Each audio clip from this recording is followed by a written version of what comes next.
ভুবনপুর গ্রামে ধীরে ধীরে নেমে এসেছিল সন্ধ্যার অন্ধকার। আকাশে জমে থাকা ঘন মেঘে ঢেকে গিয়েছিল চারিদিক। নদীর পার, গ্রামের কাঁচা পথ, এমনকি গাছপালাও। দূরে কোথাও মেঘ গর্জে উঠছিল গুড়গুড় শব্দে। মনে হচ্ছে আর একটু পরেই নেমে পড়বে ঝুম বৃষ্টি। ঠিক এমন সময় প্রতিদিনের মতো আজও জমে উঠেছিল শিবেন কাকার চায়ের দোকানের আড্ডা। আকাশটা যেন ভারী হয়ে উঠেছে পুরো। মনে হচ্ছে বাদলা নামতে আর বেশি দেরি নেই। তাই তো মনে হচ্ছে। তা তুই মেলার দিকে যাসনি? পুজো উপলক্ষে তো এবার বেশ বড় মেলা বসেছে রে।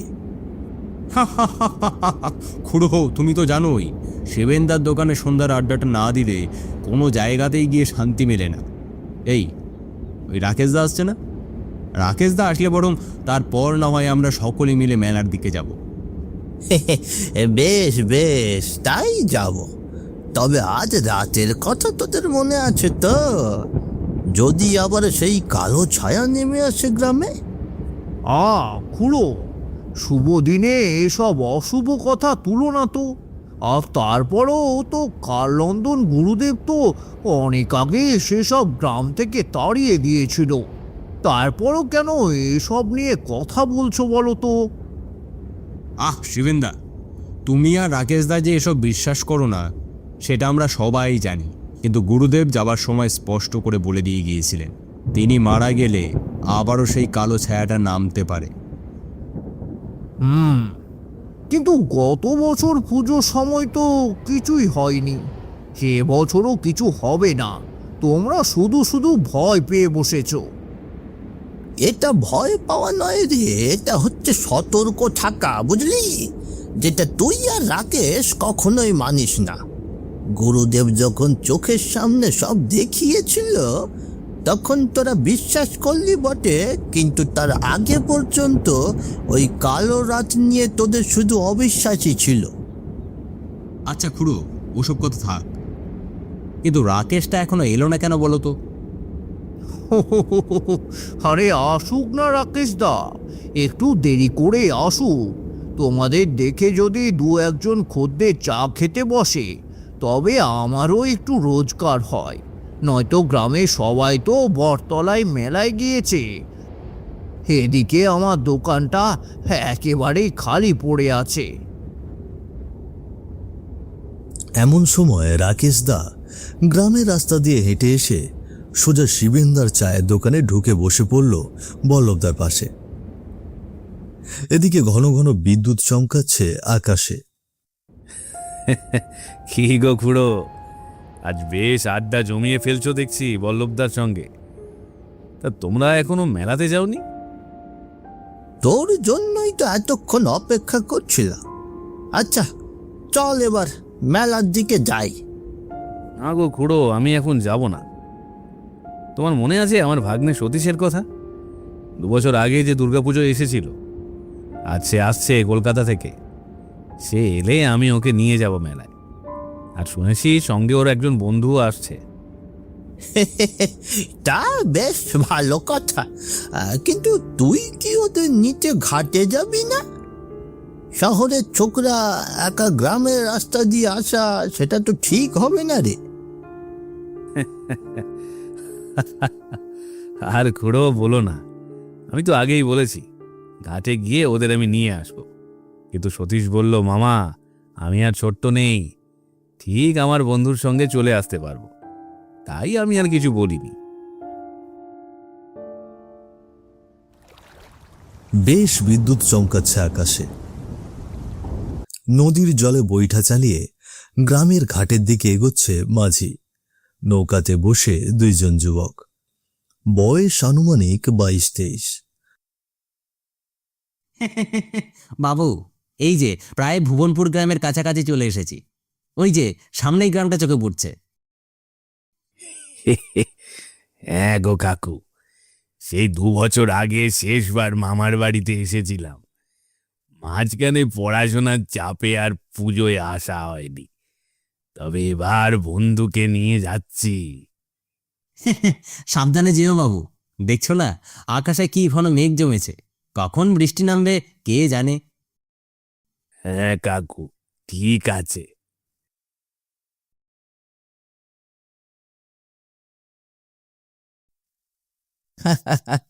আরে কাকুটা বেশ ভালোই ছিল, তাই না বল? হ্যাঁ, খুব মিশুকে ছিল। তবে আমার মামার গ্রামের মানুষও অনেক মিশুকে। তুই চল, বেশ আনন্দ পাবি। গ্রামের সকলেই মেলাতে গেলেও এখনো যায়নি রঘুনাথ ও তার স্ত্রী। মন যেন বেশ ভার হয়ে আছে তাদের। রঘুনাথ একজন দিনমজুর, যেখানেই কাজ পায় দিনে কাজ শেষ করে সন্ধ্যায় বাড়ি ফিরে আসে। তবে আজ কয়েকদিন ধরে তার কাছে কোনো কাজ নেই, তাই সে সকাল থেকে রাত পেরিয়ে ঘরেই বসে আছে। ওগো, আর কতক্ষণ ধরে এইভাবে বসে থাকবো বলো দেখিনি? কি আর করব গিন্নি, সকলে বউ বাচ্চা নিয়ে মেলাতে ঘুরতে গেছে, আর আমি তোমাকে এবার পুজোতে একটা নতুন শাড়িও কিনে দিতে পারলাম না। আহা, হয়েছে, এভাবে বসে বসে মনটা খারাপ করো না তো। কয়দিন ধরে কাজকর্ম কিছু নেই, আমি বুঝতে পারছি। শাড়ি যে কিনবে টাকা তো থাকতে হবে নাকি? ওসব নিয়ে তো চিন্তা করো না তো। ভাগ্য করে তোমার মতো একজন বউ পেয়েছি গো। আর 4 দিন ধরে কাজ ছাড়া বাড়িতে বসে আছি, আর তুমি একটা কথাও বলনি, বরং বাপের বাড়ি থেকে যা পেরেছো তাই এনে সংসার চালাচ্ছ। ওসব বাদ দাও তো। বাবা এবার বলেছে তোমার জন্য একটি ব্যবসার ব্যবস্থা করে দেবে। ওসব দিনমজুরি কাজ আর করতে হবে না। কি বলছো গো? শ্বশুর মশাই আমাকে মেনে নিয়েছেন? কই, আসার পরে তো কিছু বলনি। বললাম তো। এখন তা শোনো, আমরা না হয় এবার নবমীতে বাবার বাড়ি যাব, বুঝলে? এখন চলো তো, বাবা কিছু টাকা দিয়েছে, মেলার দিকে গিয়ে একবার ঘুরে আসি। না না গিন্নি, আজ যখন যাওয়া হলো না, এই রাতে আর বাইরে না বেরোনোই ভালো। তোমার মনে নেই, কয়েক বছর আগে সেই কালো ছায়া গ্রামে নেমেছিল? কে জানে সেই ছায়া আবার দেখা দিতে পারে কিনা। থাক, ওসব কথা আর বলো না, বরং কাল বিকেলে যাব মেলায়। কিরে, আরে তোর মামার বাড়িতে যেতে আর কতক্ষণ লাগবে? আরে আমরা তো শুধু হেঁটেই চলেছি। আরে ঘাটে নেমে তো কোনো গাড়ি পেলাম না। নে, বেশি দূর নেই, এই তো সামনে বুঝি একটি বাঁশঝাড়ের রাস্তা আছে, আর তারপরেই আর একটু এগোলেই মামার বাড়ি। হয়তো গ্রামের মেলায় সকলে গিয়েছে, তাই হয়তো রাস্তায় কোনো মানুষজন নেই।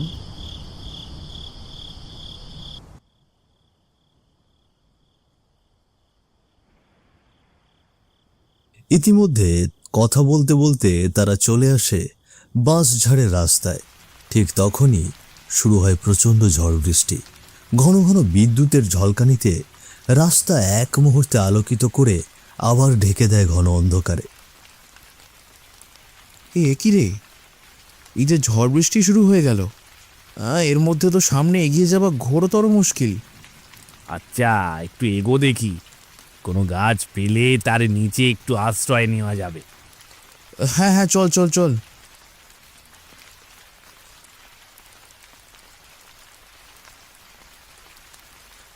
কই রে, আশেপাশে তো একটাও গাছ দেখছি না, শুধু চারিদিকেই ঘন বাঁশবন।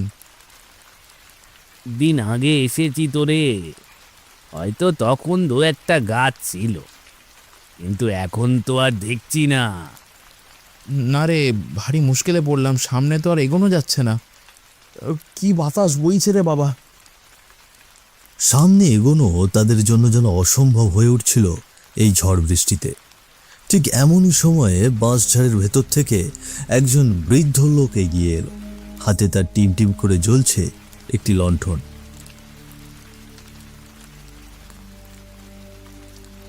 কি গো বাছারা, তোমরা এই ঝড় বৃষ্টির মাঝে এত রাতে কি করছো? আমি আমার মামার বাড়ি যাচ্ছি গো দাদু, শহর থেকে এসেছি। রাকেশ পাল আমার মামা। হো হো, বেশ ভালো তো। তা তুমি তাহলে রাকেশের ভাগ্নে? কিন্তু বাছারা, এই ঝড় বৃষ্টির মধ্যে আর সামনে এগোনো তোমাদের জন্য ঠিক না। এই তো এখানেই আমার ছোট্ট কুঁড়ে ঘর রয়েছে, তোমরা বরং আমার সাথে এসো। ঝড় বৃষ্টি কমে গেলে আমি নিজে গিয়ে তোমাদের রাকেশের বাড়ি রেখে আসবো। এসো।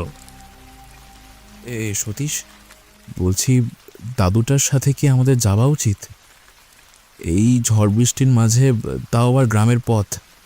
না না, সামনে তো আর যাওয়াটাও সম্ভব নয়। আচ্ছা বেশ, তবে দাদু ঠিক আছে, চলো। ঝড় বৃষ্টি না কমা পর্যন্ত তোমার কুঁড়ে ঘরটাতেই একটু আশ্রয় নেওয়া যাক। ঝড় বৃষ্টির মাঝে বৃদ্ধটির সঙ্গে বাঁশঝাড়ের ভেতরে প্রবেশ করে সামনের দিকে হেঁটে এগিয়ে যেতে লাগলো সতীশ ও অঙ্কুশ। বেশ কিছুক্ষণ হাঁটার পরে একটি কুঁড়ে ঘরের সামনে এসে পৌঁছল সকলে। কুঁড়ে ঘরটি এত পুরনো ছিল যে দেখে মনে হচ্ছিল বেশ কয়েক বছর সেখানে কেউ থাকে বলে মনে হয় না। তবে বিপদে পড়েছে তারা, এই জন্য এসব নিয়ে আর বেশি কিছু না ভেবে বৃদ্ধ লোকটির সাথে তারা প্রবেশ করলো কুঁড়ে ঘরের ভেতরে। ও রামচরণ, দেখ তোর জন্য কি নিয়ে এসেছি। কত বছর বাদে আমারও পেয়েছি কচি কচি শিকার। তুই এদের বুঝে নে, আমি চললাম। এ কি বলছো তুমি?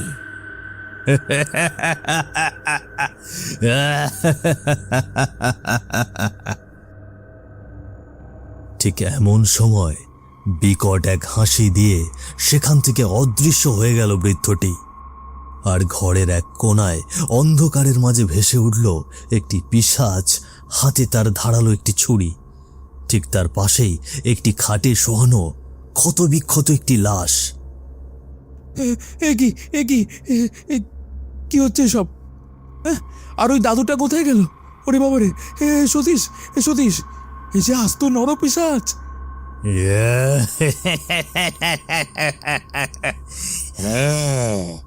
আমি এক নরপিশাচ। ঠিক বলেছিস, ঠিক বলেছিস। আর এখন এখন তোদের কিডনি, চোখ সব কিছু খুলে নিয়ে বাকি মাংস, হাড় গোড় সব চিবিয়ে চিবিয়ে খাবো।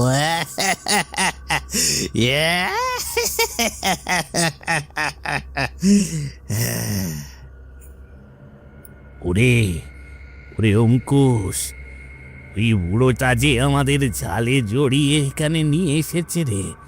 না না, আমাদের এখান থেকে এখনই পালাতে হবে। পালাবি? কোথায় পালাবি?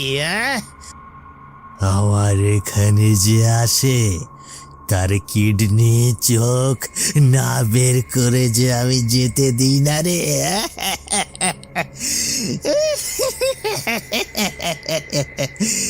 আয় আয় আমার কাছে, আয় আয়। অঙ্কুশ, দাঁড়িয়ে আছিস কেন? তাড়াতাড়ি চল, দৌড়া। আর এক মুহূর্ত নষ্ট না করে তারা দুজনেই সেখান থেকে প্রাণপণে দৌড়তে শুরু করলো। চোখের সামনে যেন এখনো ভাসছে সেই রক্ত জল করার দৃশ্য। রাতের অন্ধকার ভেদ করে তারা যে কোথায় দৌড়ে যাচ্ছে সেটি তাদের একদমই জানা নেই। কিন্তু বেশ কিছুক্ষণ দৌড়ানোর পরে তারা দুজনে গ্রামে এসে পৌঁছয়। তবে আর শরীরে শক্তি না পেয়ে জ্ঞান হারিয়ে সেখানেই পড়ে যায় সতীশ আর অঙ্কুশ।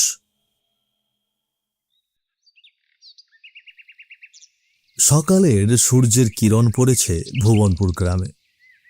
কাল রাতের ভয়ঙ্কর কালো ছায়া থেকে বেঁচে ফিরে এখন মামার বাড়ির ঘরে একটি খাটে শুয়ে আছে সতীশ আর অঙ্কুশ। সামনেই দাঁড়িয়ে আছে তার মামা রাকেশ, বল্লভদা ও গুণিন খুড়ো। বেশ কিছুক্ষণ পরে সতীশ ও অঙ্কুশের জ্ঞান ফিরে এলো। মেরে ফেলবে, ওরা আমাদের মেরে ফেলবে। আমাদের কিডনি, চোখ সব বার করে নেবে।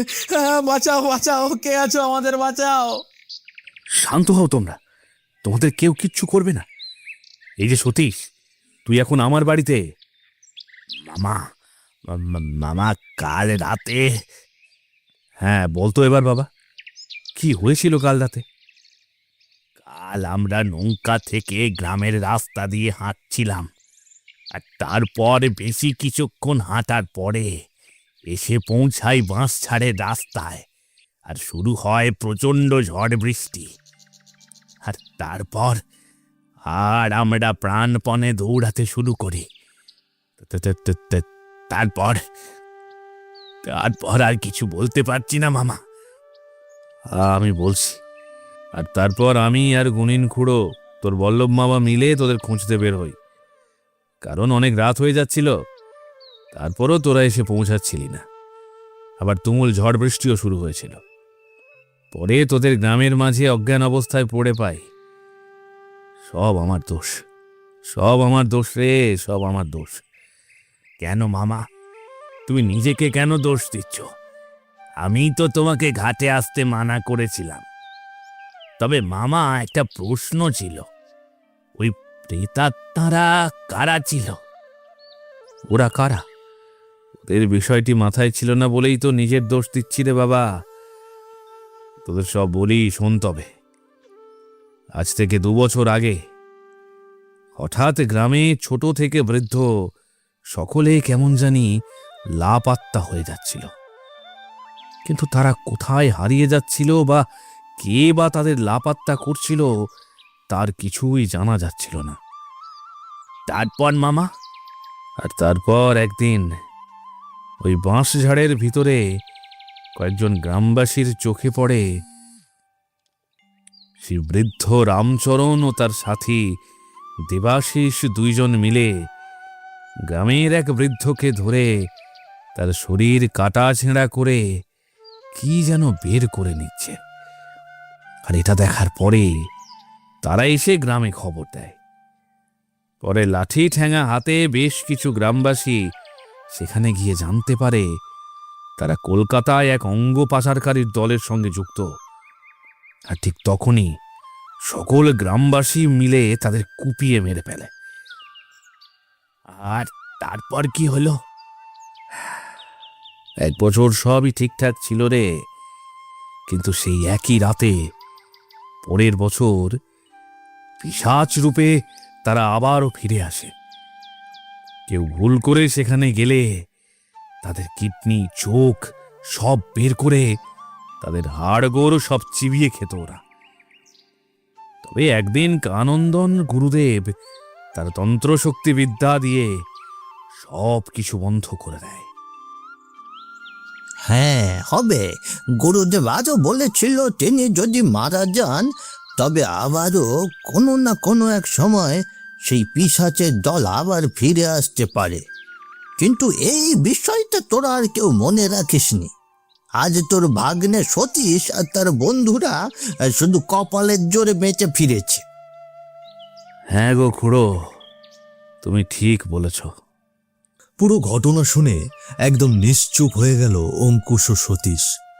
তারপর সেই ভুবনপুর গ্রামে একজন কাল তন্ত্রবিদ্যায় অন্তর্ভুক্ত গুরুদেবকে এনে চিরতরে সেই প্রেতাত্মাকে ধ্বংস করে দেয় গ্রামবাসীরা। আর এই ঘটনা গ্রাম থেকে কলকাতা শহর পর্যন্ত ছড়িয়ে যায়।